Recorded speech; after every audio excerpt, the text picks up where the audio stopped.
Eric Mangini joining us live. Jets, Browns. I've never had less confidence in my life with any of my picks.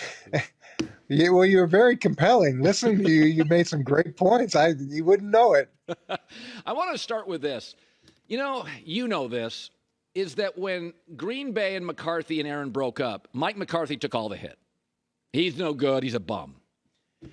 Now I'm watching him for the second time. He won with Favre, Rodgers, Cooper Rush, Dak. Dak's never been this good. This is a really good football team. And I'm like, maybe Aaron was a little more high maintenance and difficult than we want to acknowledge. And I watched this Dallas team since the bye. Eric, they look very well coached. Situationally, I can disagree on fourth down, third down. I think Mike McCarthy's a better coach. You've defended him before. I think he's a better coach than I want to give him credit for. Is that fair? You've got to give him a lot of credit. They won, 6 out of 7, and they lost the Philadelphia game. And you could say in the Philadelphia game, maybe he should have kicked the field goal instead of going for it on fourth down where they got stopped, and now they're kicking a field goal late in the game instead of a touchdown. You could disagree with that, but I don't think it was unsound logic for what he did there. Over the last 4 games, they're averaging 40 points a game. Dak's playing as well as he's played, and what happens with Mike in the Cowboys is there's so many expectations put on him that when they fail to reach expectations like they did against Arizona early in the season, or when they struggle like they did against San Francisco, it's different than other teams. Micah Parsons is right in that sentiment that it's like the sky is falling every time they have a setback. But they've been really good for a stretch now. Where I am concerned and what I don't like is the volume of penalties. Yeah. They're the most penalized team in the NFL, and that to me is something that's completely controllable, and the head coach has a big influence on that as well.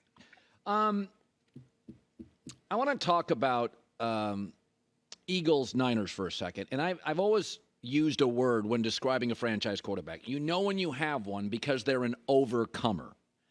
Missing the left tackle, number one receiver's out, playing from behind. Their defense can't make stops. Last night's a great example for Dak. Defense couldn't make stops. He overcomes it. Brock Purdy, when tied or trailing in the fourth quarter, second half, isn't that a very good quarterback? Jalen Hurts, when trailing or tied, is a great quarterback. And I look at Brock Purdy and I'm like, folks, he never trails. He's got all the weapons. He's got Kyle. I like him. But I think we're going crazy on it. He's shown me no ability to overcome when everything's not in the driveway and the Mercedes is not there to drive off. Now I think this week, this game, this matchup works for him, but I don't know. I like Brock Purdy. I think we're going crazy on it. Your takeaway on it? You're absolutely right, Colin. And last year, I think they only trailed in maybe the Las Vegas game. And that was it. And you start the season this year, you don't see him facing any adversity, and he's outstanding. And everybody is making comparisons that are unfair comparisons to historic quarterbacks. And I get it. His numbers are really impressive, but there's a lot of quarterbacks that have played in this system that have had impressive numbers. And then when he does face adversity, which to me, like you said, is the mark of a great quarterback. When we had Tom, you knew it didn't matter if you were trailing because he was going to find a way, if we got him the ball, to bring him back, to bring you back. And in this situation, every time he's faced that adversity, it hasn't been very good. And until he gets over that hump, it's hard to put him in a category of great quarterbacks. You don't want to take away from what he's done, but 17 points, you hold him to 17 points, and they've lost all 3 games. Yeah. Okay, so you know this, having taken over the Jets and Browns. When you have to clean up messes, it makes coaching even harder. Sean Payton had a lot to clean up. First of all, I got to get Russell Wilson right. Got to be honest, Coach. It took about 5 weeks, but he kind of looks like the old Russell. Not quite as twitchy, but accurate. No turnovers, moves well, the laterals. As a coach, nobody liked what he said about Hackett. But I got to be honest, I watch him, and I'm like, this was a hard lift. Has he not done a good job? He's done a really good job, and he'd love to have that press conference back or that interview back or wherever he said what he said back, and then he knew it right after he said it, I'm sure. But you go into a place and you have a philosophy and you've been coaching for a long time and you know what good looks like and you know what your expectations are and you want it to happen right away, but you can't because there's a process and everybody's got to get used to the way that you do things and it reps build upon reps and that's what they've been doing. They've got a good coaching staff as well and I'm sure he's been extremely demanding. You love what he's done in terms of taking Russell Wilson back and making him a player again, as Yeah. opposed to, an elite member of the organization that can be uh, such a distraction and so disruptive in the locker room. Now he's a guy. He's another guy that's being held accountable, and it's not just good for Denver. It's good for Russell Wilson. Yeah. And you watch him against the Browns, and they have some of these quarterback-driven runs, and they're the difference in the game. Yeah. The Browns are honoring him as a runner, and he scores because they're going towards the back. He scores a touchdown. He gets first downs. He's making big plays. And like you said, he's not as twitchy as he was. But, God, he looks a lot closer to the guy that we knew in Seattle than the guy we've seen before, right? Yeah, no. And it's great. It's great for him. It's great for Denver. And, look, it's hard. It's hard to transition a whole organization and do it quickly. Yeah. So you know Jim Harbaugh well. And I think he's great, but I could certainly make the argument, like Nick Saban, he's better for college because he's intense. About the time you want to strangle him, you go to the NFL, right? Like in the NFL, if you're a veteran and you've been there for a while, 7 years with Jim may feel like 15 with another coach. And I say that affectionately, but some coaches are better in short spurts. I think Harbaugh's better as a college coach, although he got to a Super Bowl, and I think he's a terrific NFL coach. Your takeaway on working with him knowing, is he better off to stay at Michigan, even if there are some NCAA bumps or turbulence? To me, Jim is one of the purest football coaches I've ever been around in my life. And you think of the stereotypical coaches and the idea of them wanting to die in their cleats and that's Jim. Jim is as sincere about his love of football as any person I've ever been around. I remember we started training camp and we came back a week early and he's in there saying, isn't everybody so excited? You guys probably couldn't sleep last night.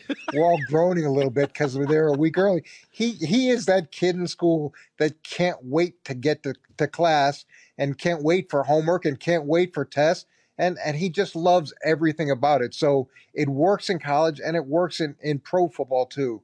And the other thing I've always loved about Jim is he's not afraid to try new things. He's not going to be bound by what conventional wisdom is. He'll go in and he's willing to experiment, and that's where progress comes. That's where change comes. That's where you've got a chance to distinguish yourself from other organizations.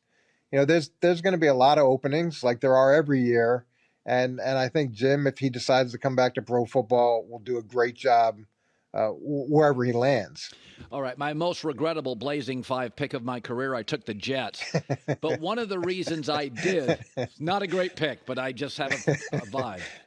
It may not be bad. It may be okay. But here's my take on Saleh, is that if you look at the 7 coaches on the hot seat and the 2 that have been fired, it's all organizations that have been in chaos and underachieving. It's the same circus revolving door. Saleh, passionate, team plays hard, got his side of the ball. That's all I care about. It's not his fault. He didn't draft the quarterback. So my takeaway is I'd bring him back. The Jets need continuity. That's what they really need. Your takeaway, you know the owner, you know Woody. You think Robert Saleh? I mean, I'm telling you, I'm reading stuff, I'm hearing stuff. I don't know if he's coming back. Your thoughts? Yeah, I don't think it's set in stone by any stretch. I got fired after going 9-7, and we didn't finish off very well. But that, the discussion going into the season was very different than the reality at the end of the season with Brett Favre. Now it depends how Woody views Aaron Rodgers and the things that happened to him, but there's got to be some accountability for the quarterback situation after you get past Aaron Rodgers on the depth chart.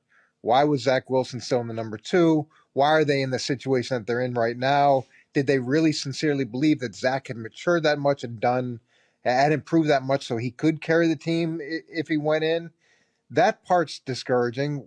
Why the running game isn't better? The dysfunction offensively and you get a big buy, I get, for Aaron Rodgers getting hurt, but not finding any sort of identity or functionality now, that to me is problematic. And Robert's done a great job with the defensive side, but he's the head coach of the whole team. So he's got to step in and give some sort of hope and progress on this offense that you just haven't seen to this point. All right. I cannot believe I took the Jets plus. I look at that on the screen. What a regrettable, terrible pick by me. Oh, Lord. I think you might be okay. Okay. Great seeing you as always, Eric. I appreciate you coming by, and we'll see you here in a day or two. Hi, everybody. Thanks for watching. Subscribe here to get the latest from the show. Also, be sure to check out more of the best clips from The Herd or go watch a few segments from other shows on FS1.